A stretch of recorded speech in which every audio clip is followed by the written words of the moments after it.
Ladies and gentlemen, we're live on a Wednesday night. In the words of CM Punk, is it good to be alive in the city of the Twin Cities? You get what I'm saying? How's everybody doing? Welcome in to a little special edition of our Wednesday lives. Normally we do a little best ball draft over on Underdog, but tonight we're switching it up a little bit with the combine wrapping up last weekend. We're going to do an NFL mock draft. Brad is already getting his thoughts in James Pierce to the Falcons or somebody riots. I think that's the best way to say it. Somebody riots if James Pierce doesn't go to the Falcons. But again, hope everyone's doing well. We will do a little bit of a mixed mock draft. My thought is there will be some that I kind of I've locked in for myself. I locked in is a really, it's not the right way to say it because we're still at the beginning of March and we still have a month and a half to go until the draft. But there will be some picks where I'm like, I like this guy going to this team. But there will be other picks where I gotta get some advice from the listeners. I gotta get something from you guys. So again, Brad, maybe I don't condone rioting, but it's stuff like this that makes me consider, you know what? We can test it out a little bit. The purpose of a mock draft is to see different scenarios and how they all play out, right? What if QBs go 1-2, right? And I just want a quick shout out PFF. This is their mock draft simulator. It is a wonderful, wonderful tool to use. But let's say, and you can see, we just go to Cam Ward and Shedeur Sanders. Cam Ward is their 21st ranked player. I believe this is Trevor Sycam's big board, excuse me. But then he's got Shedeur Sanders as the 47th best player in this draft. But let's say the QBs go 1-2, right? What happens from there? So there is so much else that we also get in that we need to get into in this one. Devontae Adams was released. DK Metcalf requested a trade. Deebo Samuel's going to Washington now. We are in full swing in the offseason here. Sports fans are nothing if not reasonable. Play by your rules. Brad, I appreciate that. That means that if I say Jackson Dart goes first overall, you'll let me have that one. I'm kidding. So again, a lot of big things happening today. DK Metcalf requesting a move. Devontae Adams on the move. The fellas, we just recorded a podcast today predicting free agency. Obviously, we're not, experts. We're not insiders. We don't have that kind of information, but we took a guess at, landing spots for some of these upcoming free agents that have some fantasy implications, but also some real life NFL implications. Phenomenal list, and that's coming out tomorrow. You don't want to miss that. So shameless plug, make sure you're subscribed to the YouTube channel, Facebook, Twitter, if you're tuning in from there. Appreciate you following along. Head over to our YouTube page so you can also subscribe there so you can stay up to date with everything that we're posting. We're posting 2 days a week still. We're doing Dynasty coverage. We're doing rookie updates. We got rookie rankings on the way as well.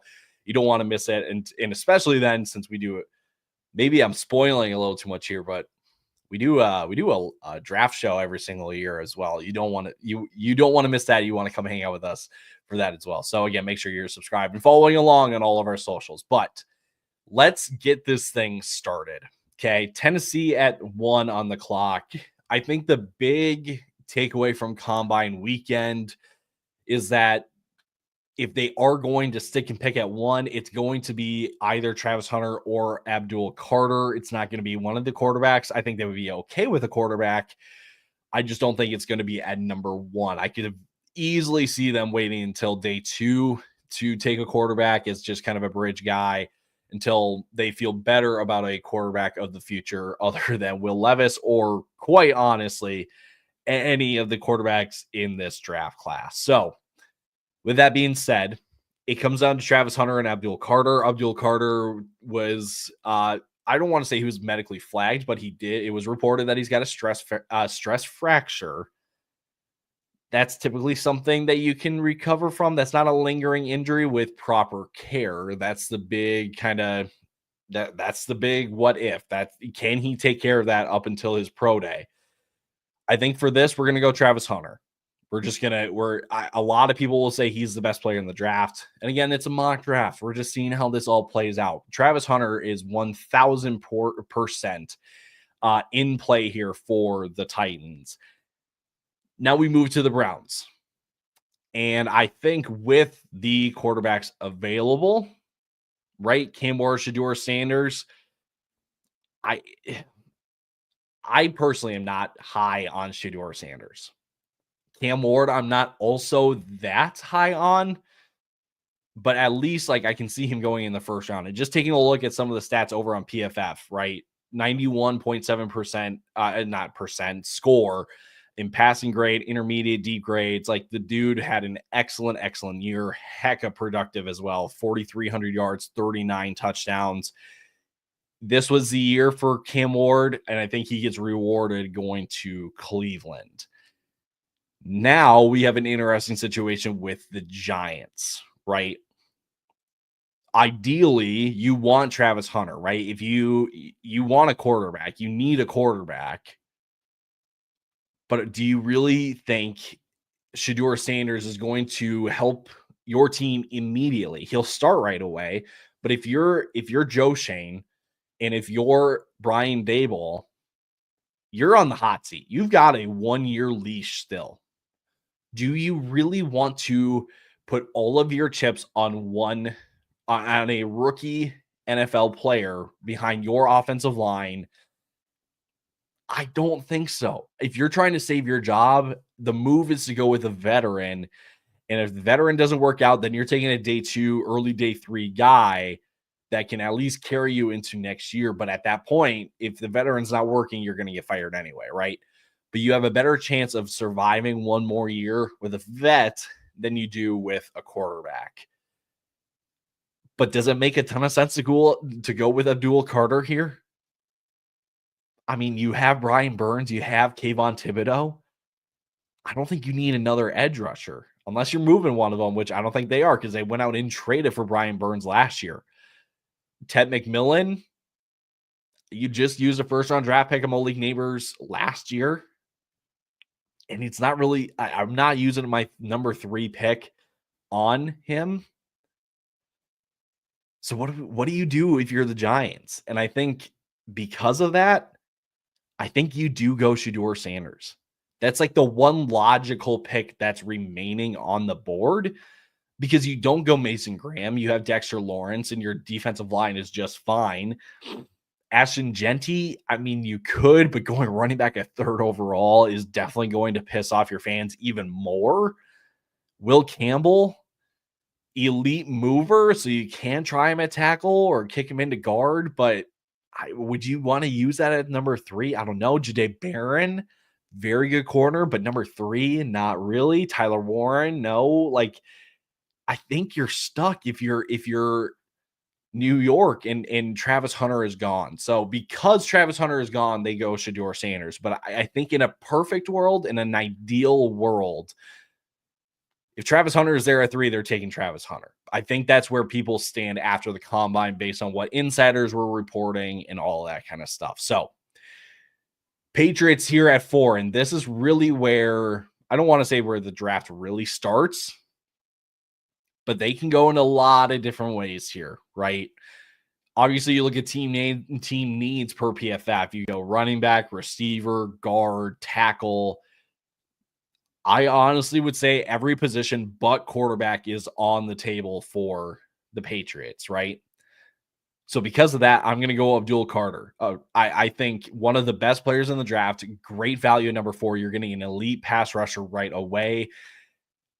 Again, you're just looking best player available if you're the Patriots. I think that one's pretty straightforward, right? Obviously, you're going to be looking for offensive line, but I think Abdul Carter, again, just take the best player available and you can figure it out later since you are in a rebuild right now. Jaguars at 5. This one's interesting. There's a lot of different ways they can go here. Mason Graham, I love the fit with Mason Graham. your defensive line, right, with edge rushers Trayvon Walker, Josh Hines-Allen. Then you got Arik Armstead in the middle. Mason Graham gives you an unreal defensive line for the foreseeable future. Do you go with a Will Campbell? Your bookend tackles for the future are Anton Harrison and Walker Little. Interior is a little suspect. You could go Campbell, but I don't know if you want to spend the number 5 overall pick on an interior offensive line. I think that's really high capital for a position that you can cash in on later in the draft. Ashton Genty, I don't think makes a ton of sense. Tank Bigsby with and Trevor Etienne. I know Ashton Genty's better than those guys, but again, number 5 for them with the running back room they have. No, I don't think so. Tyler Warren, I don't think so. I think this is Mason Graham. And I think that's that's one of the most chalk picks for mock drafts so far. I'll be honest. Like, I've seen 90% of mock drafts put Mason Graham with Jacksonville, and it makes a ton of sense. It makes a ton of sense. Now, this for the Raiders, pick 6. I want to turn to you. For those of you tuning in on Twitter, on YouTube, Facebook, let me know in the comments what you think the Raiders should do with the board that's available, right? You've got Ted McMillan, Ashton Genty, Will Campbell, Jahdae Barron, Tyler Warren. Even scroll down a little bit, Armand Membu, if you want to start to, or if you want to solidify your offensive line more. Will Johnson seems to be sliding down boards, even though a lot of people before the combine and before really the senior showcases would put Will Johnson with the Raiders. Another corner, you had Jahdae Barron. I've mentioned him. Do you go another edge rusher? Malcolm Kuntz is a free agent. So do you bring in another? I think edge rusher, probably not at number 6, especially after you signed Max Crosby to the largest non-quarterback contract in the NFL. Brad, they didn't bring in Pete Carroll to coach up the QB3 in this class. Genty is the pick after signing Darnold in free agency. See, I tend to agree with it. I think Ted would be exciting, right, to give Darnold a weapon on the outside of Myers. But you do have Brock Bowers as well, but to give him another weapon on the outside. But the running back room is abysmal. It's abysmal, right? Alexander Madison didn't come through for you. Amir Abdullah, yikes, right? Zamir White, not the guy, right? I think it's got to be Ashton Genty. If the board falls like it is, like it has, going Travis, Cam, Shador, Abdul, Graham, I think it's got to be Genty for their needs. I think it's got to be Genty. So Brad, I like the call there. I like the call a lot. So Jets here at 7, a lot of different ways that they can go as well. I think Armand Membu makes a ton of sense for the Jets, right? You're going to lose Morgan Moses to free agency. Tyron Smith is a free agent. Yes, you did take Olu Fashanu in the draft last year. Do you solidify the offensive line, right? And I heard Connor Rogers of the NFL Stock Exchange podcast. Check out their podcast stuff, by the way. They do incredible draft content. Highly, highly recommend them. But Connor Rogers said, you've got Olu Fashanu, you've got John Simpson and Elijah Vera Tucker, who were very good at guard last year, and then Joe Tippmann showed improvement at center. You bring in Membu, that solidifies your offensive line, right? So I think he's certainly in play. Tyler Warren is another popular one that you will see in mock drafts, just because they need a receiving threat at tight end, right? You no longer have Devontae Adams. You still have Garrett Wilson, but you need another viable receiving option. Tyler Warren does that for you while also helping out in the run game. He's a possibility. Will Campbell, if you're going to go the tackle route, but I think if you're going to go tackle, you want the true tackle in Armand Membu. Ted McMillan is really just kind of like the fantasy dream, right? To put Garrett Wilson and Ted McMillan together. The quarterback situation kind of leaves that up in the air. I'm going to go Armand Membu to the Jets. Just because of the quarterback situation, I don't know if they want to stack receiving options right away. Like if there was a report, I don't know how valid it was, but they said that they're content going with Tyrod Taylor. Yikes. Yikes. You're going to do that, you're committing to the rebuild. So Carolina here at 8, defensive line is most definitely the pick, right? James Pierce had himself a combine, right, with insane speed. Mike Green has a ton of pass rush moves in his arsenal already. Donovan Ezeraku, also just a high floor dominant pass rusher, but outside of that, there's kind of question marks to his game. Mykel Williams, I've heard a lot of people describe as the Trayvon Walker of this draft, where he's got a ton of tools. He just hasn't put them together yet, so you're going to have to develop him. But I'm ultimately going to go with Shamar Stewart. Okay, a lot of people will look at production. I mean, we can just pull it up right here. Production: 2 sacks in 22 in 12 games, two sacks in 13 games in 23, 2 sacks in 24 and 12 games. But here are the big numbers: 19 hurries and 13 hurries. This dude was a pressure generator, and he was also good in the run game, right? Run stop rate was right around even with edge rushers that played 300 snaps or more. The pass rush win rate is what you love to see. It was just a matter of finishing, right? But what Shamar Stewart has is tools. He's able to disrupt, and that matters. If you can give him some pass rush moves, you can have a dominant edge rusher with his athleticism and the tools that he has. Shamar Stewart, I think, locked himself into the top 10. I was a big fan of Shamar Stewart going in. I think a lot of people put too much emphasis on the sacks. I know that everyone loves to see the players finish, but I love when defensive ends and edge rushers can disrupt because it gets the offense off script. Shamar Stewart does that plenty. Moving on to the Saints here at 9. Ton of different ways. I'm going to let you guys also decide this one. I've had Ted McMillan going to the Saints, right? Chris Olave with the concussion issues, Rashid Shaheed, more like a number 3 guy instead of a number 2, and he's working his way back from a serious knee injury. So going Ted McMillan gives you some insurance, but also a really, really good talent on the outside. If you want to replace Marshawn Lattimore, Jahdae Barron could be in play. You could even do a Will Johnson, probably a little early for Will Johnson. You could do a Tyler Warren, right? Jawan Johnson's a free agent. I think that would make a ton of sense as well, right? And the other thing I have to remember, Kellen Moore is now the play caller and head coach here in New Orleans. So if we notice anything from his time in Philadelphia, right? Obviously, having Saquon Barkley in the offensive line in Philly makes your job really, really simple at times. But with where the Saints are at as a team, what's going to help them start winning right away? And that's where I struggle. Because I think really their defense needs the most help than their offense. But really towards the top, it's really just offensive players that catch your eye for the Saints. At least that's where I'm at with the Saints. So let me know your thoughts. I like Ted McMillan. I like Tyler Warren at 9. I like the offensive players. Will Campbell, they've got a lot of capital invested in that first round. A lot of capital invested in the offensive line that they've used like on early picks. So they're not afraid to use those kind of picks. Brad, as much as it pains me as an Atlanta fan, I think it's going to be Ted. They've seen how good his comp in Drake London has been. I get it. And the other thing is, too, you're retooling here in New Orleans.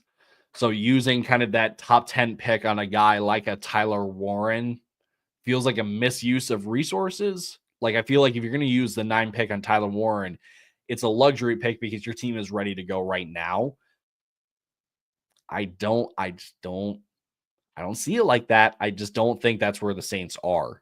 You could look defensive line as well, right? Cam Jordan's getting older.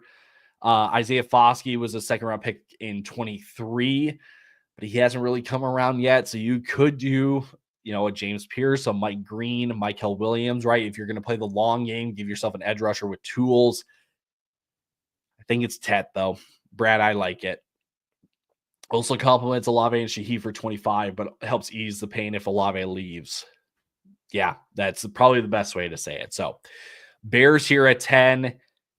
They're going to be hoping for Ashton Genty. I'm just telling you guys right now, they're going to be hoping for Ashton Genty. By going out and trading for Joe Thuney, by trading for Jonah Jackson, they've started to at least mend fix the holes on the interior at guard.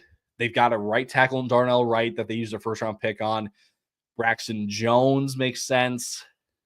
So what do they do here? I think Will Campbell makes some sense. But the thing is, like, if you're going to take Campbell because of who you traded for with Thuney and Jonah Jackson, you're going to play Will Campbell at tackle. So just going to think out loud here as well. Just some other guys that they could consider. Does Malachi Starks make some sense? Probably not. Edge rushers, James Pierce, Mike Green, Ezeraku. I don't think so. Kelvin Banks, I think this is a little early for Kelvin Banks. Again, do you go an edge rusher to complement or go play on the other side of Montez Sweat with Michael Williams as well as another option? I think Tyler Warren is an extremely intriguing option, but you still got Cole Kmet. Cole Kmet. And so with all the money that you're paying him, you're not going to make him play second fiddle or tight end 2 behind Tyler Warren. I think it's going to be Will Campbell.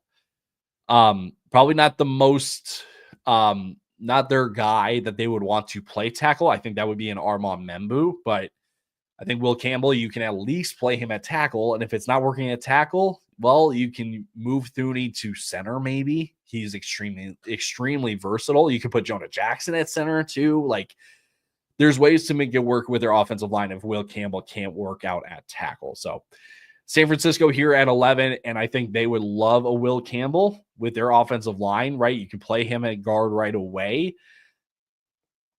Defensive line is also another area that they could, upgrade. Yes, you still got Bosa, but you could do with another edge rusher on the other side. I do love a Jahdae Barron, Will Johnson. I think corner is going to be the pick. Charvarius Ward is a free agent this year.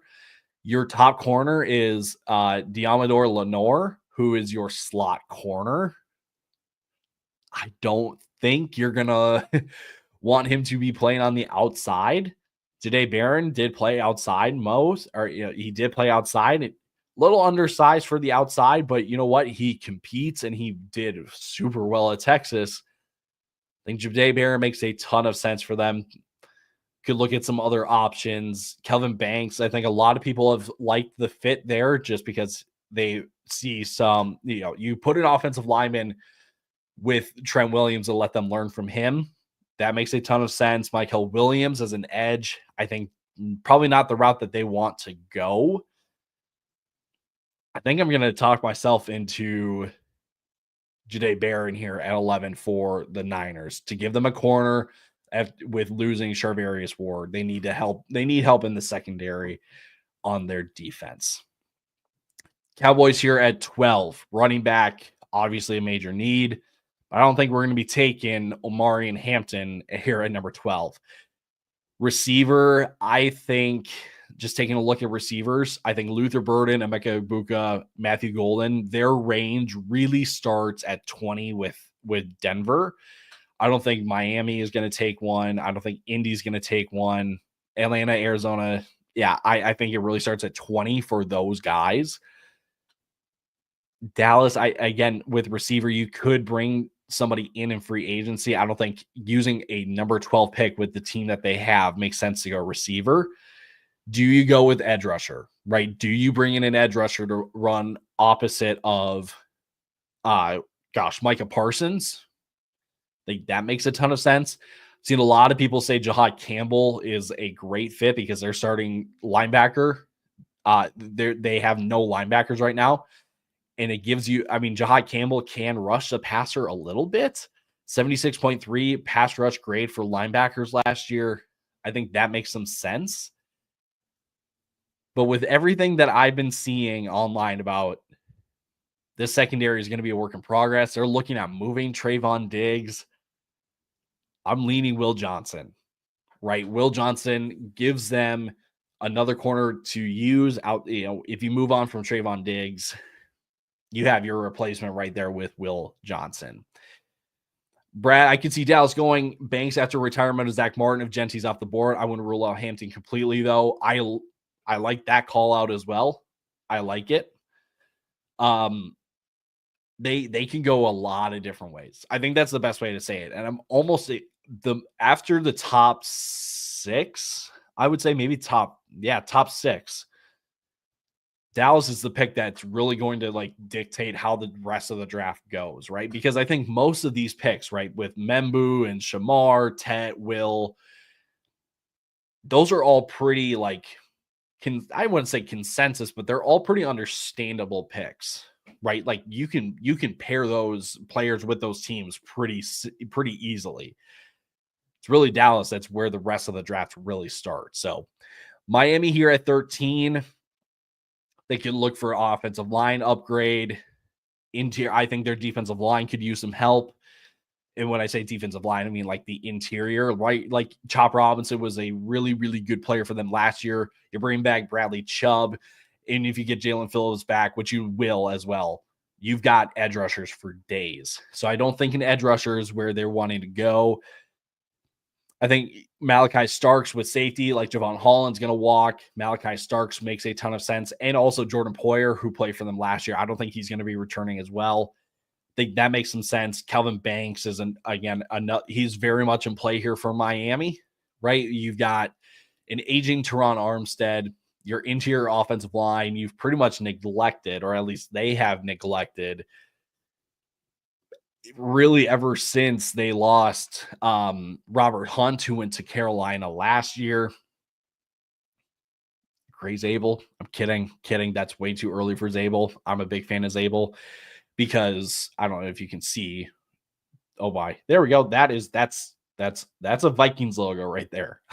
So I'm a big fan of Gray Zabel. My brother goes to NDSU, so by association, I'm also a Bison fan. Roll Herd, baby. So Gray Zabel, very familiar with him.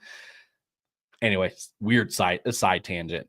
Jalen Walker is also someone that I've considered kind of in this range for a lot of teams because I think Miami could use some youth at running at linebacker at least, but I don't think Jalen Walker's linebacker tape is as good as its pass rushing tape. So,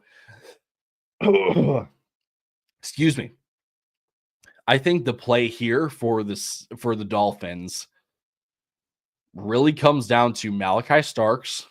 If they want athletic freak, Nick Ebenwari, even just because he dominated the combine and his tape is very, very good.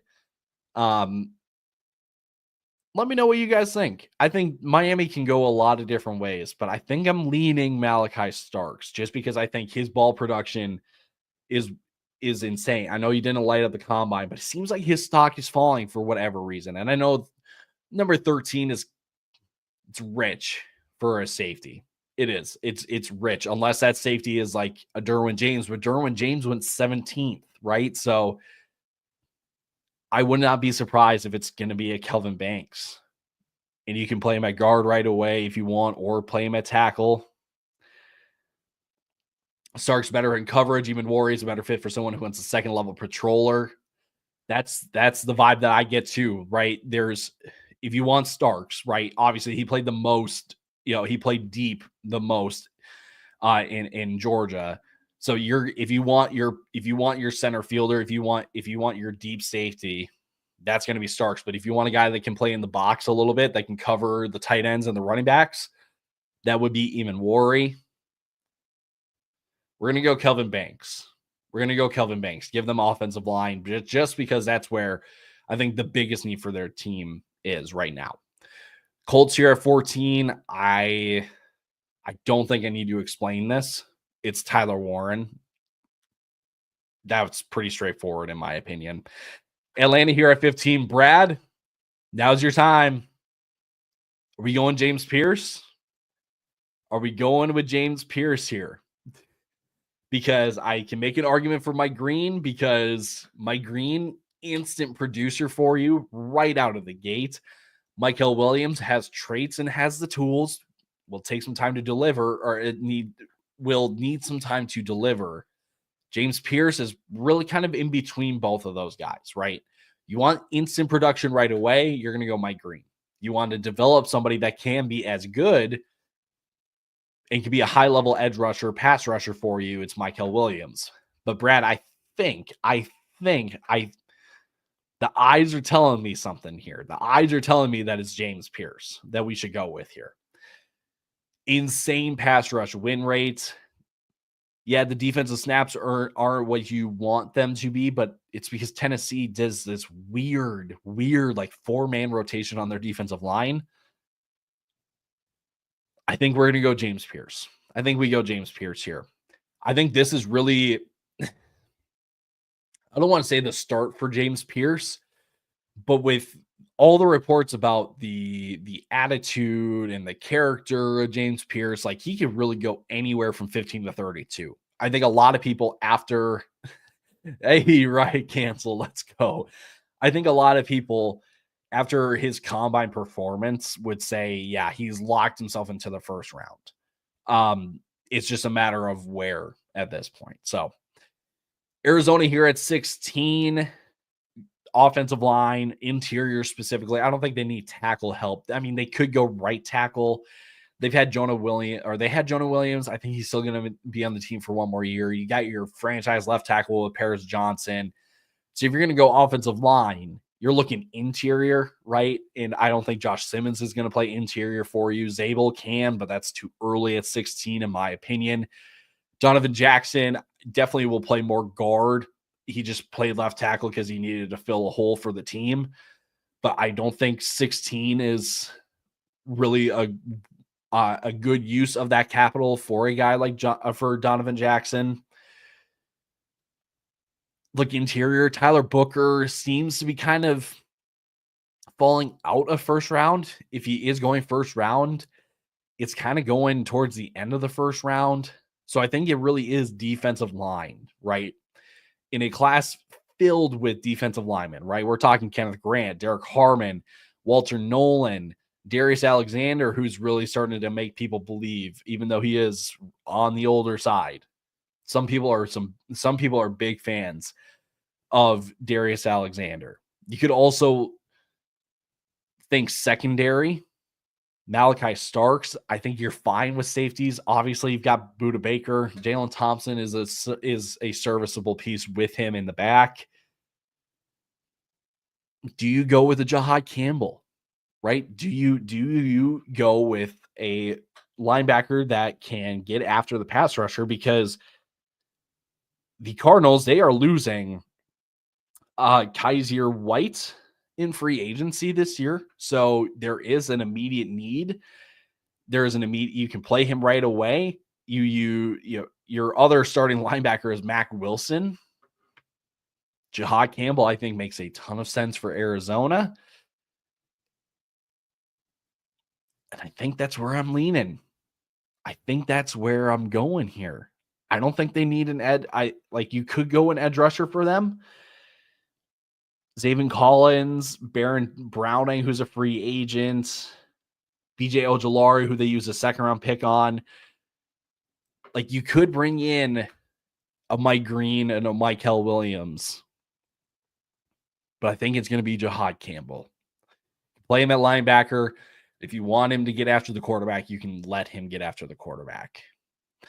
Bengals here at 17, defensive line.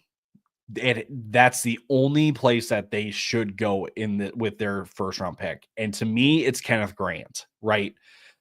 I'm a big fan of Walter Nolan's game. I think he is very, very good. Derek Harmon as well. He can get after the quarterback. Obviously, you can see here from the true pass set in pass rushing grade, elite pass rush win rate as well, can stop the run. But I think with Kenneth Grant, obviously, he doesn't have the same amount of sacks as some of the other guys, but he did generate a lot of pressures and a lot of hurries.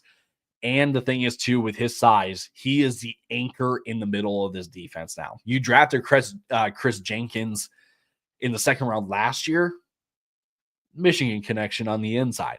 I think Kenneth Grant is definitely the guy that the Bengals should go with to anchor things in the middle. Seahawks here at 18. This one, there's a lot of different ways that they can go. Right? If they want to go with Malachi Starks, they definitely can. If they want to go with a Mike Green to give them a more established and dominant edge presence, they definitely could. I think in Nwosu, they are relatively higher on him. They use Boye Mafe and Derek Hall. Those are both second round picks. So just using a first round pick on an edge rusher, that's a lot of capital at that position. Then I think if they do pick an edge rusher, it's going to be third or fourth round, just to kind of balance out, because again, too much capital in one position pushes your money to that one position when you want it spread out everywhere else. Malachi Starks makes some sense. Kobe Bryant and Julian Love were your starting safeties last year. I don't think that's the way that they want to go.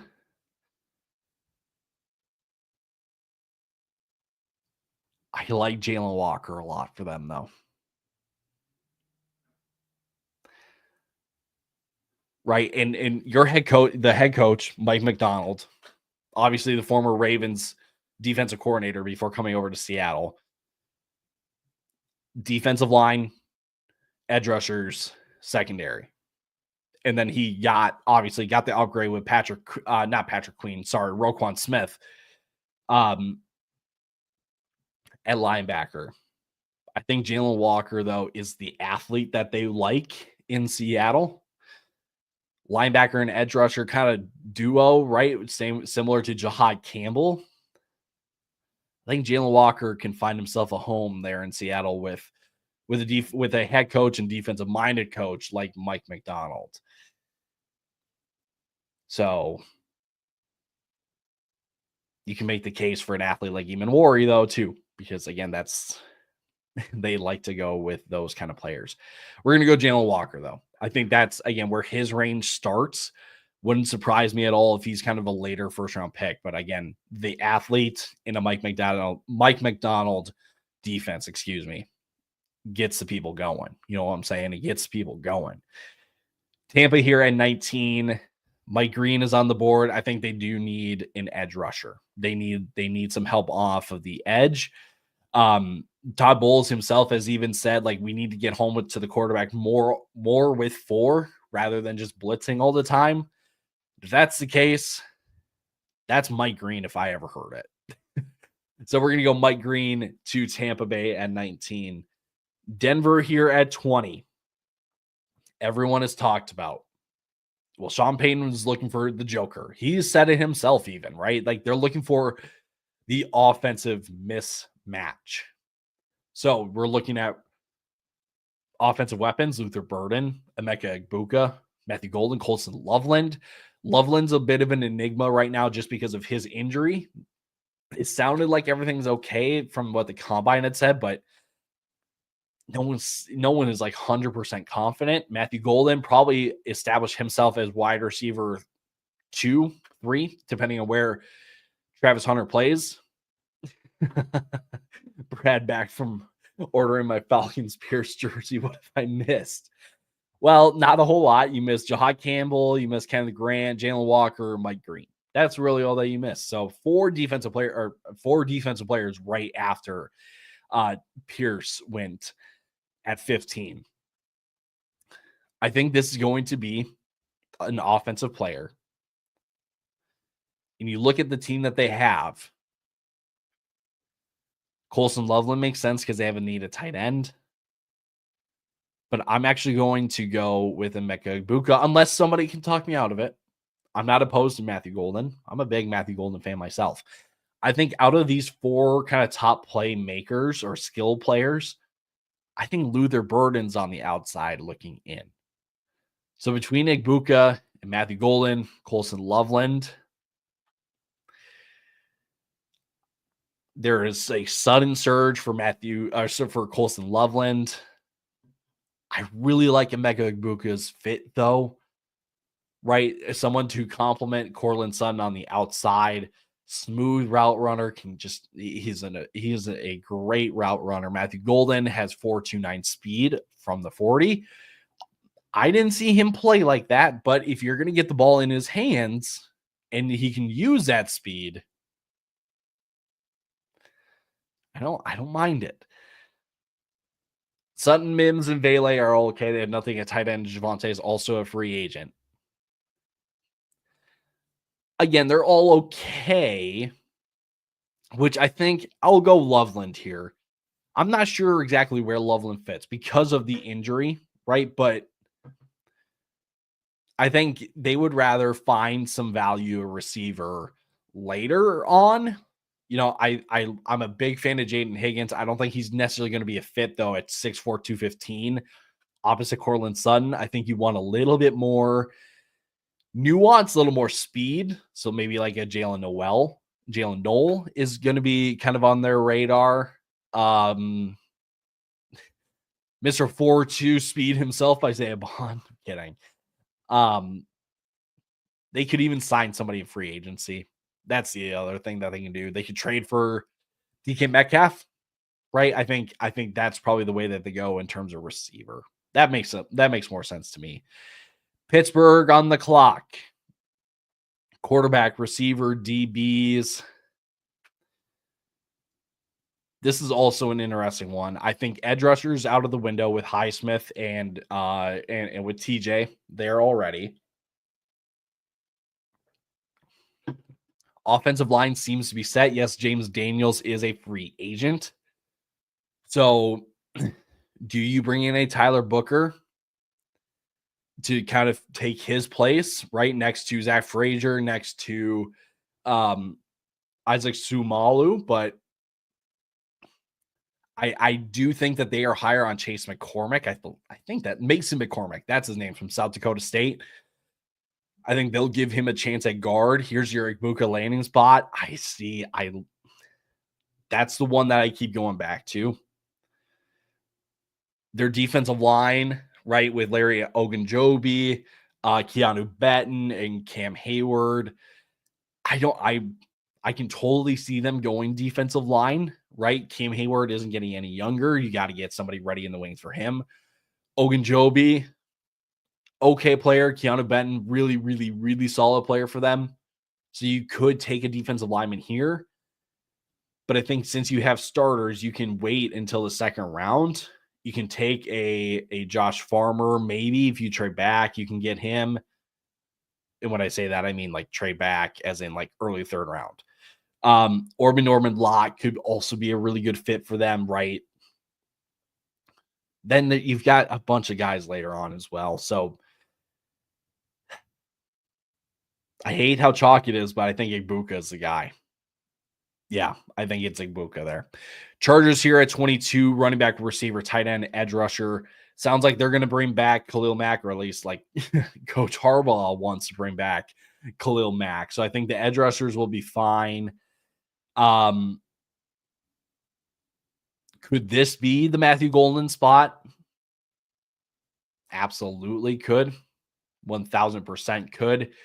In my opinion, though, their defensive line does need some reinforcements. Not that it was bad. I think maybe the best way to say it is I think they played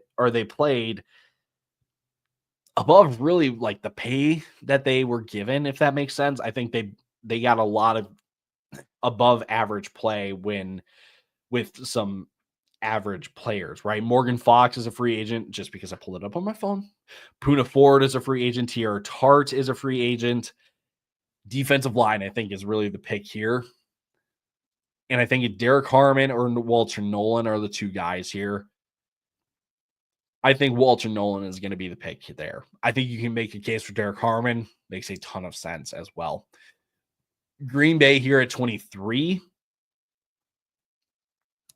Corner, I don't think there's a corner worth taking if they're going to move on from Jair Alexander, which They will need to look to get a corner, regardless if they move Jair or not, just because you can't rely on Eric Stokes, can't rely on Keyshawn Nixon. You do have a need. Your center, Josh Myers, is a free agent. Gray Zabel makes a ton of sense. That he has the versatility that they like, can play center for them right away. And if you need to move him around, you can.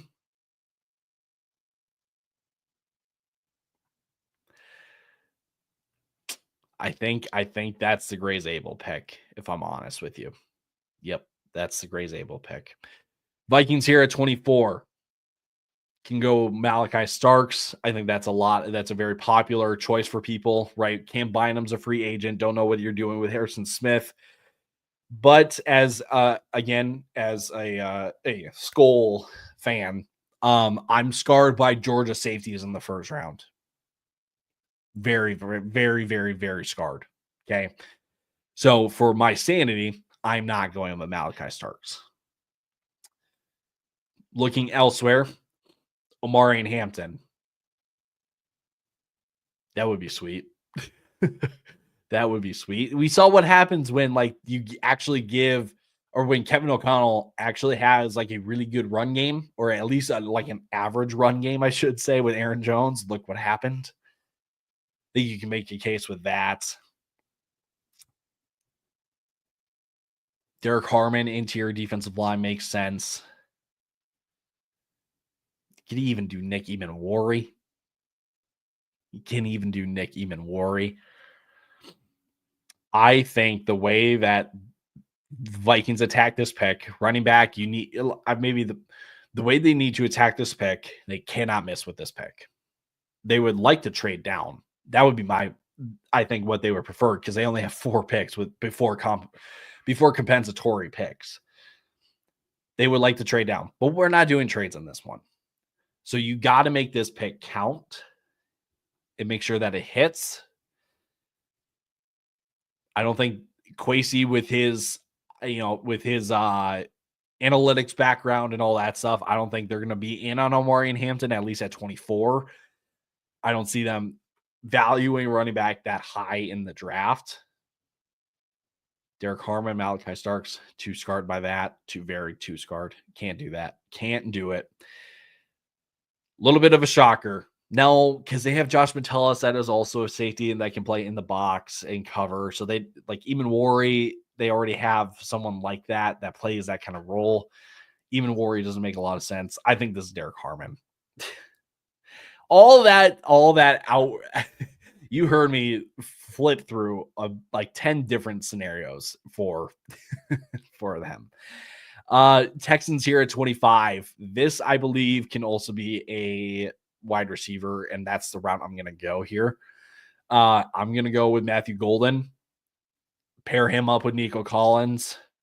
I think Matthew Golden can really, really take another step and continue to develop into a legit pro, and a legit receiver in the NFL. Rams at 26. Hear me out. Hear me out. If you are the Rams, even if you trade Cooper Kupp or not, you've got Luther Burden waiting in the wings. That is scary. Very, very, very scary. Luther Burden was who I thought was going to be the pick for Houston, but Golden hype is real in the streets. It's real in the streets. Real in the streets. Some other guys you can think of for the Rams.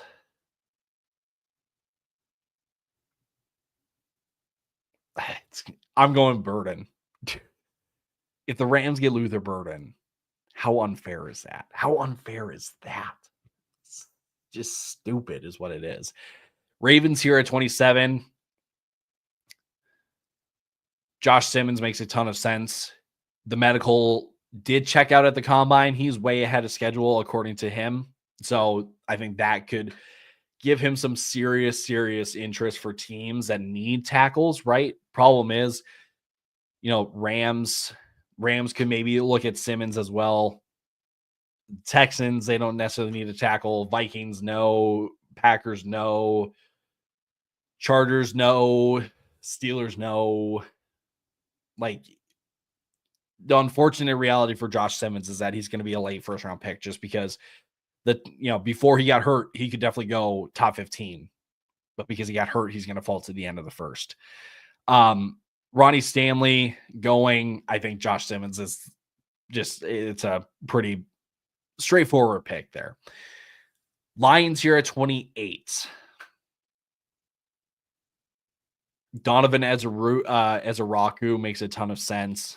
Give them a legit edge rusher opposite Aiden Hutchinson. That makes sense. And when you think to people that do the mock trades with Myles Garrett, at the trade deadline last year, right? And even the offseason now this year, I think a lot of people are kind of on they're picking up the scent, you could say, that they want to go edge rusher. So we're going to go Donovan Ezeraku. I know Michael Williams probably has a higher ceiling, right, compared to Ezeraku, but I think Detroit needs an edge to just step in right away and just start rushing the passer there. Washington at 29. I like Omarion Hampton a lot there, and I know that they have Austin Eckler. I know they have Brian Robinson. Omarion Hampton, true 3-down back, can really help take the weight off of Jaden Daniels a bit too. Yes, you did go out and trade for Deebo Samuel. But getting a guy like Omarion Hampton does take the weight off of his shoulders a little bit more because the defenses then have to respect another component in that offense with Omarion Hampton. Omarion Hampton, you are a Washington Commander. Let me see if I can scroll this down for y'all so you can see. Not really. That's a little bit better. Here, Buffalo at 30. This is the Malachi Stark spot. Micah Hyde retired. DeMar Hamlin is a free agent. Getting a guy in the back end of that defense. I know that they used a second round pick on Cole Bishop last year, but Bishop is the guy that is a more physical safety. He's not so much coverage guy. Malachi Stark's coverage guy makes sense to me. Sorry, I scrolled away from Philly there. Philly at 32, Kansas City here at 31. Offensive tackle. That's going to be Josh Connerly, just top tackle available. I have my questions on Connerly, but I think Kansas City also just acknowledges that they need to just take a tackle, right?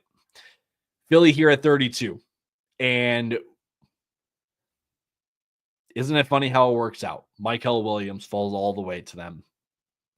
Another SEC pass rusher. I don't understand it. I don't know how they do it every single year, but it happens. Let me see if I can get all the picks in here for you guys to see. Some of them are going to be cut off just a little bit. Actually, let me do this.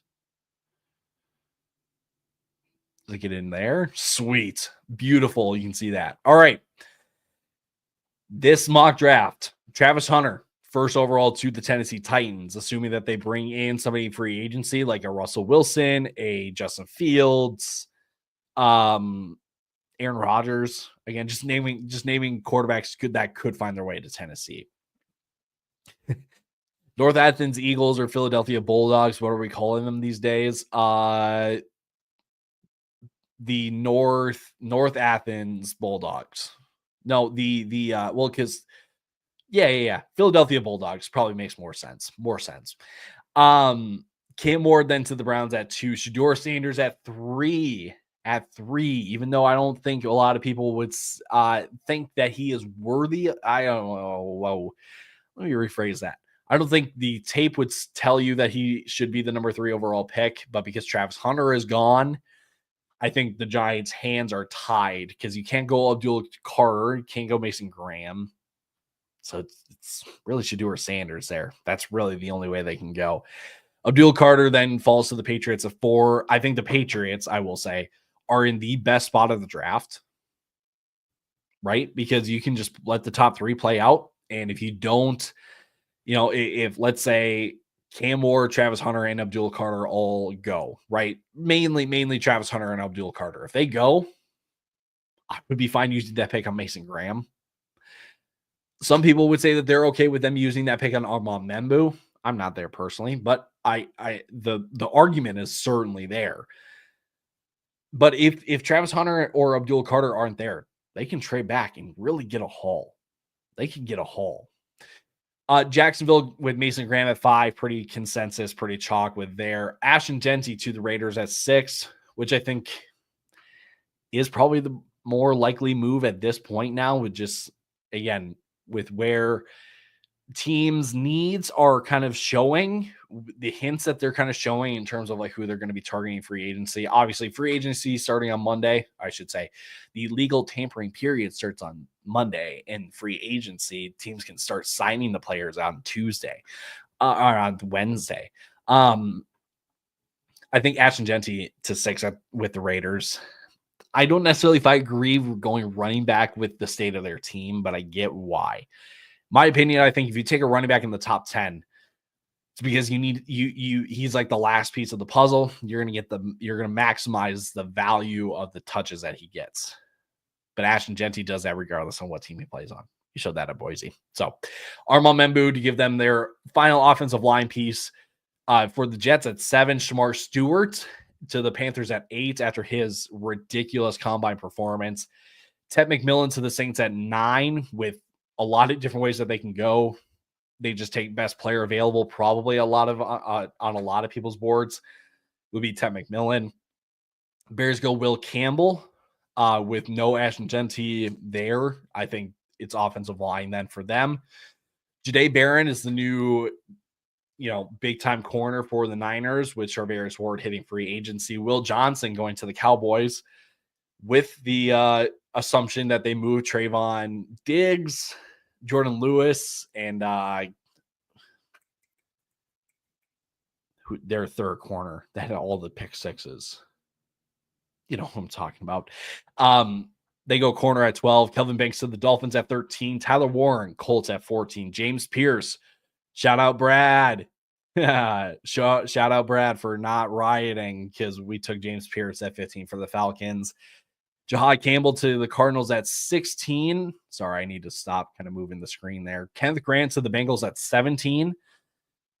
Just an anchor for their defensive line because that's what they need. They need some muscle and they need some big guys in the middle rather than just straight finesse guys, right?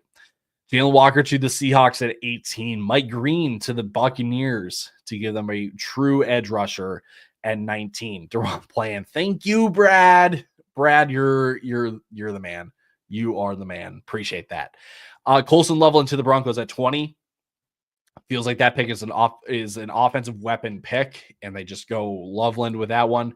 Emeka Egbuka to the Steelers at 21. Pretty un-Steelers like to go with a receiver in the first round, but I think Emeka Egbuka is everything that they could want in a receiver for an Arthur Smith offense. I'll say it like that. Walter Nolan to the Chargers at 22.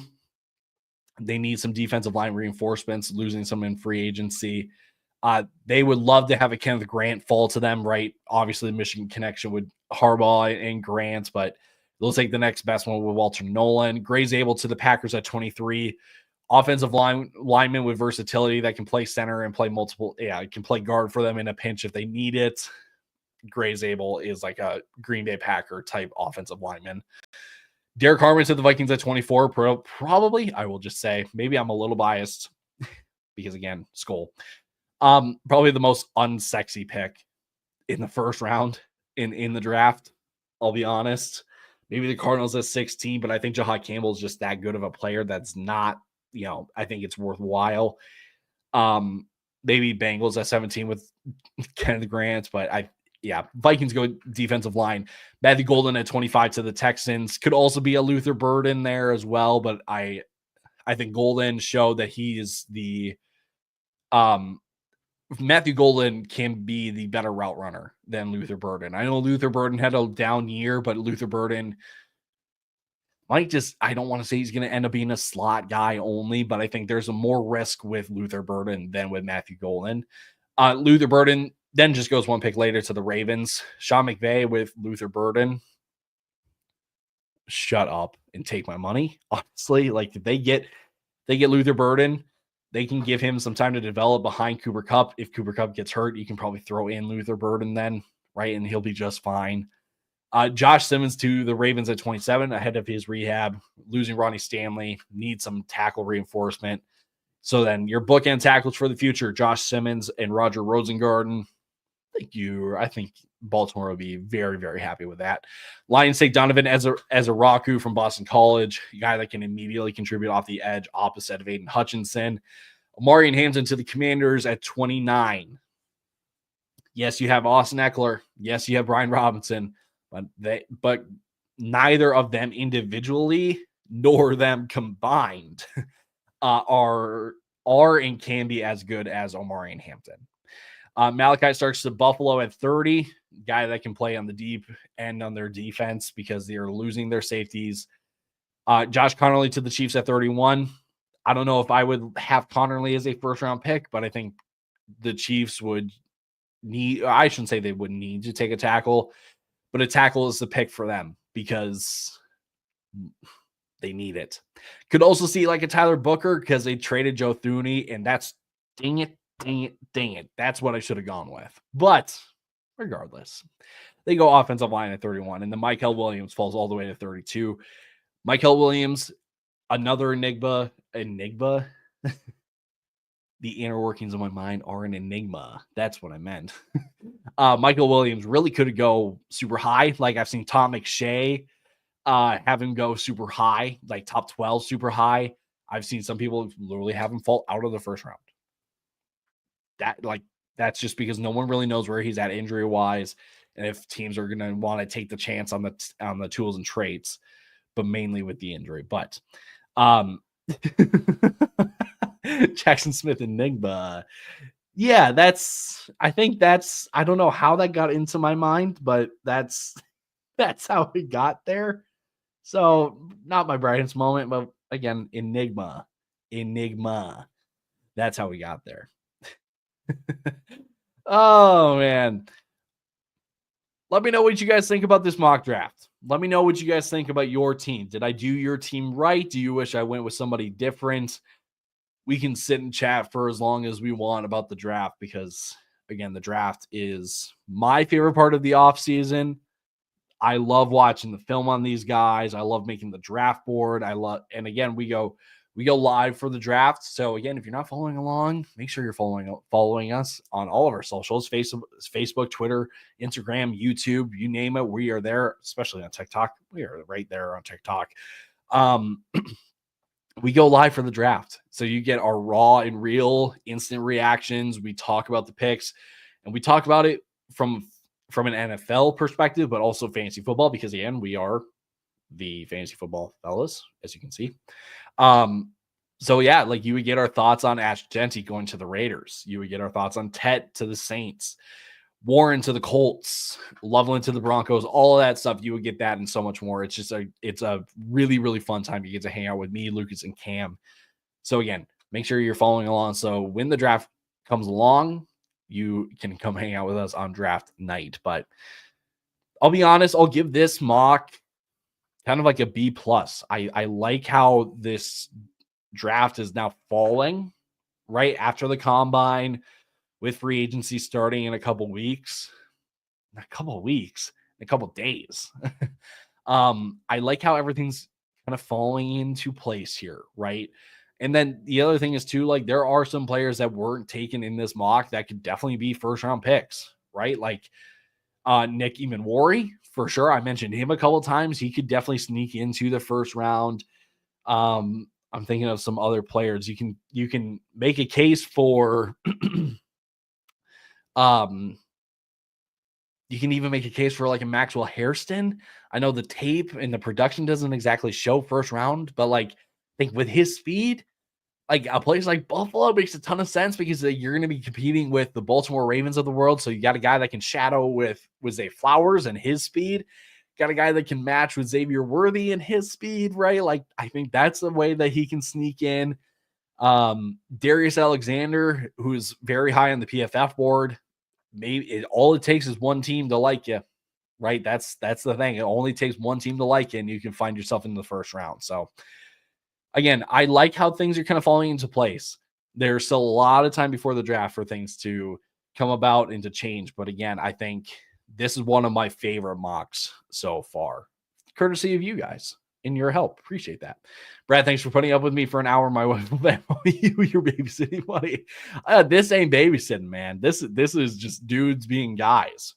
This is guys being dudes. We're talking ball. You know what I'm saying? This ain't no babysitting. This is just the real. This is the good stuff. You know what I'm saying? Yeah. Alrighty, y'all. Thanks for tuning in. I'm gonna hop off for the night. Again, a little bit different than usual Wednesday lives, right? Normally we're doing underdog best ball drafts. Thought I'd switch it up a little bit with the combine last weekend, free agency coming up to do a little NFL mock draft. So again, thanks for tuning in. Thanks for listening. Again, make sure you're following on all of our channels. We're going to be talking all NFL draft, all NFL offseason trades, free agency, you name it. We'll be talking about it. So appreciate your support. Make sure you're following us so you don't miss a thing. So we'll be back tomorrow. Like I said, predicting NFL free agency. We're talking about the top 16 free agents, talking about where they are going to be landing or where we want them to land more specifically. And then we'll be back next week with our rookie rankings. And then we will also be doing another live. So until then, stay safe, stay healthy, and we'll see you later. Deuces.